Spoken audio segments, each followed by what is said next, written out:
It's Wednesday, October 10. This is the news on PBCJ. I am Simone Absalom. The Jamaica Public Service JPS employees who staged an island-wide sick-out returned to work following an emergency conciliation meeting held Tuesday afternoon. The Ministry of Labour and Social Security made the announcement following the meeting between the JPS and workers affiliated to the Union of Clerical, Administrative and Supervisory Employees. The electricity distribution company reported earlier that more than 200 employees represented by the union have been calling in sick since Sunday night. Further to that, UCASE and JPS will meet at the local level on Thursday to have further discussions, following which there will be a follow-up conciliation meeting at the Labour Ministry on October 16. The struggle continues as authorities seek to clear the backlog of cases in the courts. Justice Minister Derochuk told the House of Representatives Tuesday afternoon that since the start of the year, significant improvements were made in the clearance of cases in the system. So when we look at the case disposal rates in the corporate area and in the Westmoreland Parish Court, they have the highest disposal rates of 62 to 63%. What this means, Mr. Speaker, is that for every 100 cases that came in that quarter, 62 were disposed of those same cases. So that's the case disposal, because the people would come, probably plead guilty, or settle a matter as the case may be. Now, Mr. Speaker, an average of 2,451 new criminal cases are filed across all parishes on a monthly basis, with a total of 14,824 new criminal cases entering the parish courts for the first 6 months of 2018. 11 courts, Mr. Speaker, have achieved case clearance rates of over 90%. He said the overall clearance rate for the second quarter of 2018 was 98%, which is in line with the international benchmark. However, those improvements did nothing to reduce the backlog. Case progression officers assigned throughout the parish courts also utilize the electronic data to promote the readiness of criminal cases for court, thus contributing to an improvement in trial readiness and trial date certainty, and improving the case clearance and case disposal rates.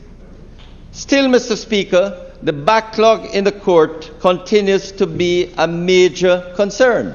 Mr. Chuck said Chief Justice Brian Sykes has now set a target of 130 to 140% clearance rate aimed at digging into the backlog. Chief Executive Officer of the FLA, Shane Dalling, says more than 100 firearms for which licenses were issued in breach of the agency's protocols remain in the hands of individuals. He was responding to questions at Tuesday's Internal and External Committee of Parliament. Mr. Dalling said the number could further increase as the agency conducts an internal assessment. Based on what you said in terms of some of the applications bypassing your office at the time and ending up at the board, how many applications would you say breached the protocol before you were able to implement systems that fixed it? Several, and we are still counting. Yeah, but several are some indicative numbers. Tens, hundreds, just a ballpark. We're over 100. Over 100, under 200? Under some, you must see what you saw. Mr. Chairman, to be frank with you, the numbers are going up as we go along each day. So, yes, each day, Mr. Chairman, we are finding more and more. In response to queries from committee members, Mr. Dalling outlined some of these breaches identified at the FLA. Issues of corruption as it relates to persons collecting monies from applicants in terms of preparing of the investigative reports. Interference from persons from one department as it relates to also influencing an investigation. Interaction with staff members at the board level to influence the application also, and the general breakdown of the procedural guideline that ought to be followed in ensuring, for example, the security clearances being received from the relevant intelligence agencies on the individuals before the licenses are issued. Mr. Darling revealed that cases have also been referred to the Major Organized Crime and Anti-Corruption Agency involving FLA employees who access the agency's vault and retrieve guns for persons who are before the gun court for breaches. Abortions should be legalized. That from government MP for West Rural St. Andrew, Juliet Cuthbert-Flynn, who on Tuesday opened a debate in the House of Representatives on her motion to seek the same. Cuthbert-Flynn recounted an incident in 2018 where she lost a constituent to a botched abortion. Mr. Speaker, in 2018, I lost one of my constituents, a young woman who was in her late 20s, and she died due to complications of a botched abortion.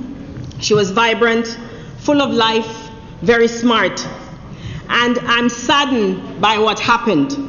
Her death was avoidable, and it haunts me to this day. I, as a parliamentarian, feel partially responsible for the grief the family and friends have had since the passing of my constituents. I feel that I have a personal responsibility as a lawmaker to do something. I've attended sit-ins and have done nothing to ensure people like her do not have to risk their lives due to unsafe abortions. In laying out the case before the House, Cuthbert made an impassioned plea to fellow legislators. I stand therefore before this honorable House as a woman, as a mother, and a legislator for those women who are being frustrated by the illegality of abortion in this country. I stand for those women and teenagers who were forced by the state to carry a child that is a result of a rape by Uncle we see and hear so many of these by their cousins, their guardians, other relatives, coach, pastors, and strangers. I stand for those women and teenagers who took ill or died trying to terminate a pregnancy like the person I knew. I stand for more than 200,000 women who could face life imprisonment because they procured an abortion in the last 10 years.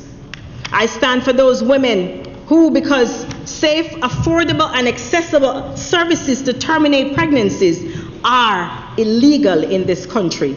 Cuthbert, a first-time MP and former sprint star who won silver medals in both 100 and 200 meters sprint at the Summer Olympics in Barcelona in 1992, had her second child at age 52 after becoming a Member of Parliament in February 2016. Consumer confidence in Jamaica is at a record high. Managing Director of Market Research Services, Don Anderson, made the disclosure at a media briefing at the Richmond Park Great House in Halfway Tree yesterday. Mr. Anderson outlined the findings contained that the latest Jamaica Chamber of Commerce Business and Consumer Confidence Survey for the just concluded July to September quarter of this year. He says there has been a sharp increase in consumer confidence. The Consumer Confidence Index has climbed from just over 159 points to 172.6. That's the highest it has ever been since the survey was first conducted 17 years ago. Mr. Anderson says business confidence has not soared as much as consumer confidence, but he says business confidence is still stable and high. In regional news, recovery process continues in Cuba after Hurricane Michael lashed the island on Monday. Hurricane Michael brought heavy rainfall to western Cuba and eastern Mexico before heading towards Florida in the United States. Here's an update on what's happening in Cuba from Richard Richards. The provinces of the western part of Cuba started today recovery process works just behind the step of Hurricane Michael, which has withdrawn from the island towards north with bigger travel and speed, intensity and organization.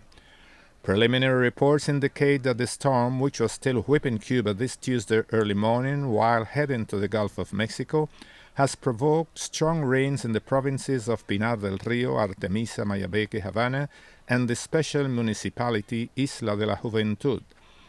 The Electric National Union confirmed the deployment of brigades from other provinces that has begun the reparation of the electric network in Pinar del Río and Isla de la Juventud.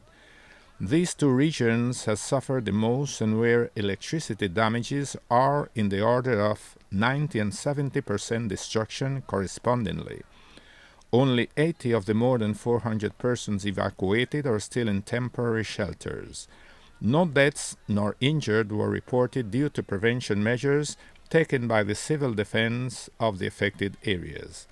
Even though it's too soon to know the entire damages, the agricultural groundworks and productions has had severe losses, for instance, in the tobacco field, in cure houses for tobacco leaves, and in the seabeds for the next year tobacco campaign, also in vegetable growings.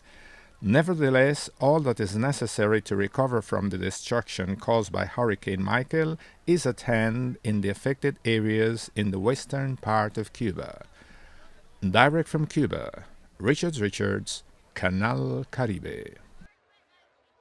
In other news, the St. Lucia-based Organization of Eastern Caribbean States Commission Tuesday called on the international community to launch a swift, coordinated and aggressive relief effort to assist Haiti, where the death toll from the series of earthquakes over the last weekend reached 17 and more than 300 others injured. The OECS Director General, Dr. Didakas Jules, said the 9-member sub-regional grouping acknowledged the loss of life and damage to infrastructure and offered its deepest condolences to the bereaved and to the government and people of Haiti. Haiti was first shaken by a 5.9 magnitude quake Saturday night, and since then, the French-speaking Caribbean country has had to deal with a number of aftershocks, one of which registered 5.2 on the Richter scale.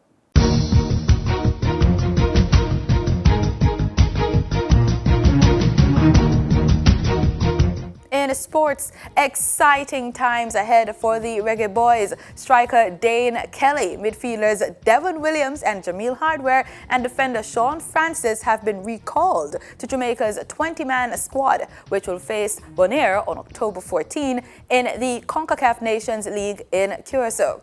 Jamaica won its first game 4-0 against the Cayman Islands and must continue to win these games decisively to have a chance of qualifying for the 2019 CONCACAF Gold Cup. And the planned unveiling of Shellyan Fraser Price statue will be this Sunday. The unveiling will take place at a special ceremony at Statue Park in the National Stadium, where the statue will be mounted. Minister Olivia Babsy-Grange said the unveiling of the statue, quote, was timed to coincide with the commemoration of Heritage Week. End quote. The Prime Minister, Most Honorable Andrew Holness, will unveil the statue in the ceremony, which will begin at 4 p.m. The bronze statue, to the scale of 1 1/4 life size, was designed by renowned sculptor Basil Watson.